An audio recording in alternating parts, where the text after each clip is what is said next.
এক রাজা ছিল, তার বিশেষ 3 মন্ত্রী ছিল,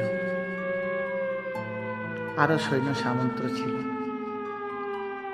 রাজার যথেষ্ট বয়স হয়েছে, তাই রাজা চিন্তা করছে আমার পরে এই রাজত্ব এক বিশ্বস্ত মন্ত্রীর হাতে আমি দিয়ে যাব, যিনি খুব পারদর্শিতার সাথে সততার সাথে আমার রাজ্যকে রক্ষা করবে। কেন রাজা ছিল নিঃসন্তান, তার নিজের পুত্র ছিল না, তাই 3 মন্ত্রীর মধ্যে কে বিশ্বস্ত তিনি চিন্তা করতে লাগলেন। একদিন সভার মধ্যে 3 মন্ত্রীকে ডাকলেন এবং ঘোষণা করে দিলেন, তোমাদের মধ্যে কে সবচেয়ে বেশি বুদ্ধিমান, সবচেয়ে বেশি চতুর এবং সৎ, যার হাতে আমি রাজ্যের দায়িত্ব দিতে পারব, তার জন্য আমি একটি পরীক্ষা নেব। তো রাজা সবার মধ্যে 3 জনকে 3টি বস্তা দিলেন, বড় ব্যাগ, এবং বললেন আমার বাগানে যাও এবং সবার আগে যে ব্যাগ ভর্তি করে ফল নিয়ে আসতে পারবে, 1 ব্যাগ ভর্তি ফল বেঁধে নিয়ে আসতে পারবে, সেই হবে আমার রাজ্যের মূল প্রধানমন্ত্রী এবং ভবিষ্যতে তিনিই হবেন রাজা। এই কথা শোনা মাত্র 3 মন্ত্রীর মধ্যে আলোড়ন সৃষ্টি হল। সমস্ত রাজ্যে বিষয়টি আলোচনা হতে লাগলো এবং 3 মন্ত্রীর হাতে 3টি ব্যাগ দিয়ে রাজা তার বাগানে পাঠিয়ে দিল। এখন 3 মন্ত্রীর মধ্যে প্রথম মন্ত্রী তিনি বাগানে গিয়ে সুন্দর সুন্দর ফল একটা করছেন আর বাঁধছেন। যথেষ্ট সময় লাগবে গাছ থেকে ফল পাড়তে, সেগুলি বস্তায় ভরে রাখতে। প্রথম মন্ত্রী গিয়ে সুন্দর সুন্দর ফল পাড়ছেন এবং খুব মনোযোগ সহকারে কাজটি করছেন। দ্বিতীয় মন্ত্রী ভাবছেন, রাজার কি অত সময় আছে ব্যাগ চেক করার? তাই তিনি গাছ থেকে অল্প কিছু ফল পারলেন আর বাকি বস্তায় প্রথমে ঘাস পাতা সব ভরে দিলেন, আর সেই অল্প ফলগুলি ওপরে বাঁধতে থাকলেন।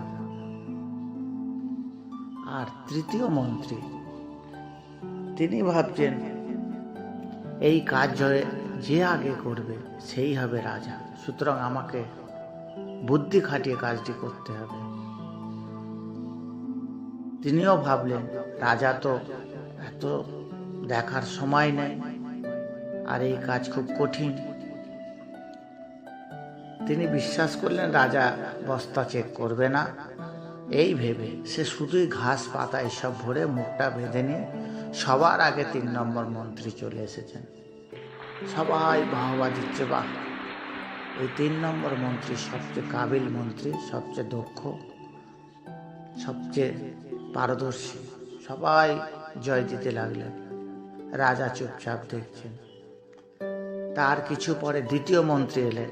দ্বিতীয় মন্ত্রীর ব্যাগে নিচে ঘাস পাতা আছে আর ওপরে অল্প কিছু ফল আছে, বেঁধে নিয়ে চলে এসেছে।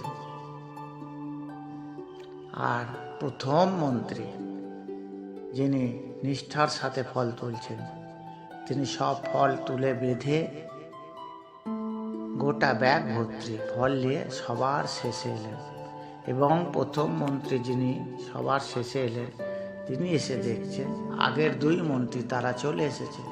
তিনি নিজেকে খুব লজ্জান্বিত বোধ হলো যে আমি সত্যি অযোগ্য। অন্য মন্ত্রী, দ্বিতীয় মন্ত্রী, তৃতীয় মন্ত্রী তারা কত কাজে পারদর্শী, সবার আগে কাজটি করেছে এবং রাজ্যেও সবাই জয় দিতে লাগলো। বাকি দুই মন্ত্রীর ওপর। প্রথম মন্ত্রী নিজেকে লজ্জিত ভাবলেন। এখন রাজা কিছুই বললেন না। রাজা বললেন, দেখো, এত পরিশ্রমের কাজ করছো, তোমরা এখন বিশ্রাম করো। তিনটি আলাদা ঘরে তিনজনকে বিশ্রাম করতে দিলেন এবং রাজা আদেশ দিলেন সেনাবাহিনীকে, তার সৈন্যদের আদেশ দিলেন যে যে মন্ত্রী যে ব্যাগটি নিয়ে এসেছে সেই ব্যাগটি তার ঘরে পৌঁছে দাও এবং বাইরে থেকে দরজা বন্ধ করে দাও। 1 মাস তারা সেই ঘরেই থাকুক।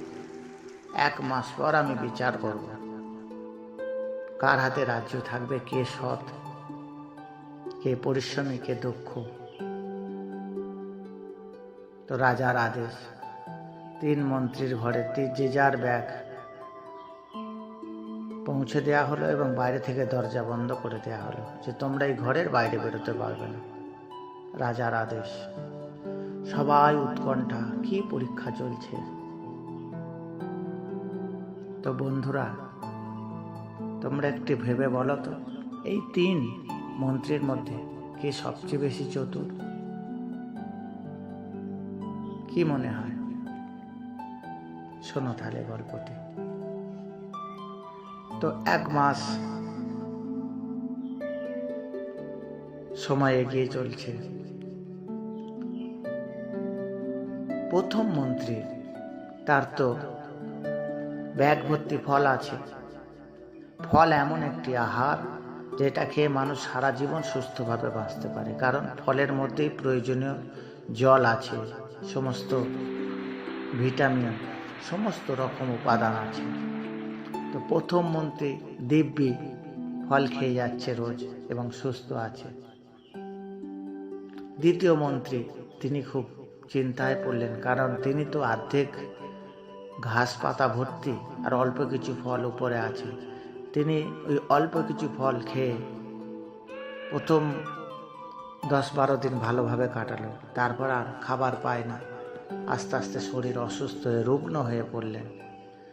আর তৃতীয় মন্ত্রী, যিনি খুব নিজেকে চতুর ভেবেছিলেন, ফল না পেরে শুধু ঘাস পাতা ভর্তি করে নিয়ে চলে এসেছিলেন রাজাকে ধোঁকা দিয়ে, প্রজাকে ধোঁকা দিয়ে প্রধানমন্ত্রীর পদ পাবেন বলে।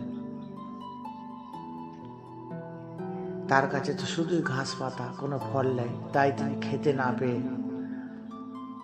শুকিয়ে শুকিয়ে 15-16 দিনের মাথায় তিনি এমন অসুস্থ হয়ে পড়লেন আর দাঁড়াতে পারলেন না। এইভাবে 1 মাসের মধ্যেই তার মৃত্যু হয়ে গেল। 1 মাস পর যখন বিচার হবে, সবার মধ্যে সমস্ত রাজ্যবাসী এসেছে উৎকণ্ঠার সাথে। কি বিষয়, কি হবে সবচেয়ে বিশ্বস্ত, সবচেয়ে পারদর্শী মন্ত্রী, প্রধানমন্ত্রী, যে পরবর্তীকালে রাজা হবে। তখন রাজা সৈন্যদের দিয়ে 3 ঘর খোলালেন এবং দেখলেন যে 3 নম্বর মন্ত্রী, তিনি শুধু ঘাস পাতাই এনেছিলেন, তাই কিছু খাবার আনেননি। তিনি চতুরতার সাথে অসৎ বুদ্ধি অবলম্বন করেছিলেন আর নিজের অসৎ ফাঁদে নিজেই পড়েছেন। রাজার বিচার যথার্থই ছিল। তৃতীয় মন্ত্রী মারা গেলেন। দ্বিতীয় মন্ত্রী অর্ধেক কিছু ফল ছিল, সেগুলো খেয়ে বাকি অর্ধেক ঘাস পাতা কিছুদিন খেতে না পেয়ে তিনি প্রায় মৃতপ্রায় অসুস্থ হয়ে আছেন। আর প্রথম মন্ত্রীর কাছে গিয়ে দেখলেন তিনি খুব বহাল তবিয়তে আছে, খুব সুন্দর সুস্থ আছেন, কারণ তিনি খুব নিষ্ঠাবান ছিলেন। রাজার দেয়া কাজ তিনি যথার্থভাবে পালন করেছিলেন এবং সত্যিকারের ফল ভর্তি করে এনেছিলেন। তাই তার ব্যাগ ভর্তি ফল খেয়ে তার বাঁচতে কোনো অসুবিধা হয়নি। তো রাজা সবাইকে বিষয়টি জানালেন। রাজ্যবাসী সবাই জানলো যে হ্যাঁ, একমাত্র প্রথম মন্ত্রী তিনিই সৎ, নিষ্ঠাবান। বাকি 2 মন্ত্রী কিছু না কিছু ধূর্ত, চালাকি। তাই তারা আজ, তৃতীয় মন্ত্রী তো মারাই গেছেন, দ্বিতীয় মন্ত্রী অসুস্থ। তো রাজা ঘোষণা করলেন, আমার মন্ত্রীর প্রধান মন্ত্রীর যোগ্য এই প্রথম ব্যক্তি, তিনিই হবেন পরবর্তীকালে আমার উত্তরাধিকার। তো বন্ধুরা, গল্পটির খুব ইনার মিনিং আছে, গল্পটির খুবই শিক্ষামূলক দিক আছে। এখান থেকে আমরা স্পষ্ট বুঝতে পারি যে আমরা যদি আমাদের কর্ম নিষ্ঠাভাবে করি, অবশ্যই আমাদের একদিন জয় হবে। সততাভাবে যদি আমরা কোনো কার্য করি, সৎ পথে থেকে, অবশ্যই আমাদের অন্তিম বিজয় হবে। আজ যারা স্টুডেন্ট পড়াশোনা করছো বা যারা বিভিন্ন কর্মক্ষেত্রে ব্যবসা বাণিজ্য করছো, তারা যদি সৎভাবে ইমানদারির সাথে নিজের কাজ করে যাও, অবশ্যই অন্তিমে একদিন তোমরা সফল হবে।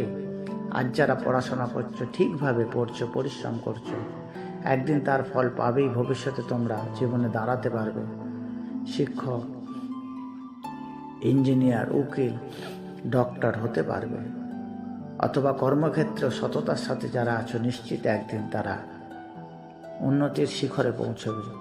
কিন্তু যারা ওই দ্বিতীয় তৃতীয় মন্ত্রীর মতো কর্মে ফাঁকি দিচ্ছ, চালাকির দ্বারা ভাবছো যে আমরা সবাইকে বোকা বানিয়ে আমরা লাভবান হব, সেটা কিন্তু হবে না। কারণ ঈশ্বরের বিধান বলে একটি বস্তু আছে, যা এক সময় না এক সময় ফাঁকিতেই পড়তে হবে।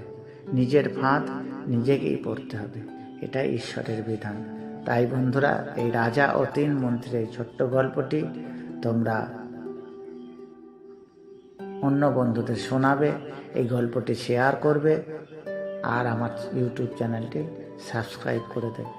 ভালো থেকো, আবার নতুন গল্প নিয়ে আসবে। ধন্যবাদ।